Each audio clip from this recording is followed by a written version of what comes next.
ሰላም ጽኑ መሰረት የቤተሰብ አገልግሎት ጽኑ መሰረት የቤተሰብ አገልግሎት ጽኑ መሰረት የቤተሰብ አገልግሎት ጽኑ መሰረት የቤተሰብ አገልግሎትን ጽኑ መሰረት የቤተሰብ አገልግሎት ጽኑ መሰረት ስንል የማይወድቅ ጠንካራ የሆነ እናም ደግሞ ምንም ቢመጣ የማይፈርስ ነው። ጽኑ መሰረት ያለው ቤት ማለት የጠንካራ መሰረት ያለው የማይፈርስ የማይወድቅ ቤት ማለት ነው። ጽኑ መሰረት ደግሞ ስንል ምን ማለታችን ነው?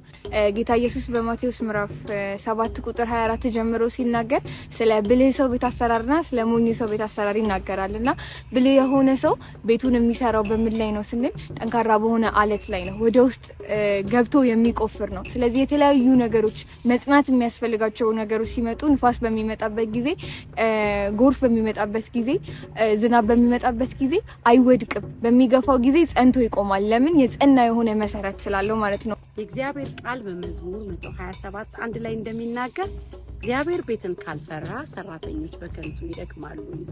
ስለዚህ እግዚአብሔር ያለበት ነገር ነው ከልፋት የሚጠብቀን ማለት ነውና ሰራተኞች በከንቱ የማይደክሙት እግዚአብሔር በዛ በሚገኝበት ጊዜ ነው። ስለዚህ እግዚአብሔር ላይ መሰረትን ያደረገ ህይወትን ያማከለ የተለያዩ አገልግሎቶችን ወደ እናንተ ይዘን እንመጣለን። ቃሌን ሰምቶ የሚያደርግ ሰው ቤቱን በአለት ላይ የመሰረተን ሰው ይመስላል ይላል።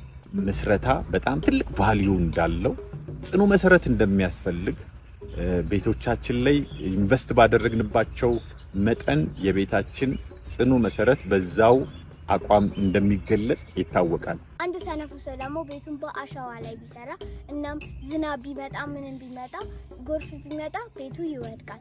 ነገር ግን በአለት ላይ የሰራው ምንም አይነት ዝናብ ቢመጣ ምን ቢመጣ ቤቱ አይፈርስም ወይም አይወድቅም። ለዛ ቤታችን በጽኑ መሰረት መስራት አለብን። የኛ አለት ደግሞ ኢየሱስ። ስለዚህ ጽኑ መሰረት የቤተሰብ አገልግሎት ማለት የማይወድቅ ፍሬያማ የሆነ ጠንካራ የሆነ የማይፈርስ ቤተሰብን የመገንባት አገልግሎት ነው። ያልባም ሰው ቤቱን በአለት ላይ ስለሰራ ጎርፍ መጣ ይላል፣ ንፋስ መጣ ይላል። ብዙ ችግሮች፣ ተግዳሮቶች፣ የጤና የፋይናንስ ብዙ አይነት ችግሮች ይመጣል በሰው ህይወት ላይ በቤተሰብ ላይ እና በመጣ ጊዜ ግን ያ ቤት ምን አልሆነም፣ አልወደቀም። ለምን? በአለቱ ላይ ስለተመሰረተ። ስለዚህ ጽኑ መሰረት የቤተሰብ አገልግሎት እንዴት አድርገን ቤተሰቦቻችንን እንምራ፣ ልጆቻችንን እናሳድግ፣ ታዳጊዎችን እንዴት እንምከር፣ አብረን እንዴት እንድንጸልይ፣ የእግዚአብሔርን ቃል እንዴት እናጥና የሚሉትን አካሄዶች የሚያሳይ አብሮ የሚጸልይ የሚመክር አገልግሎት ነው።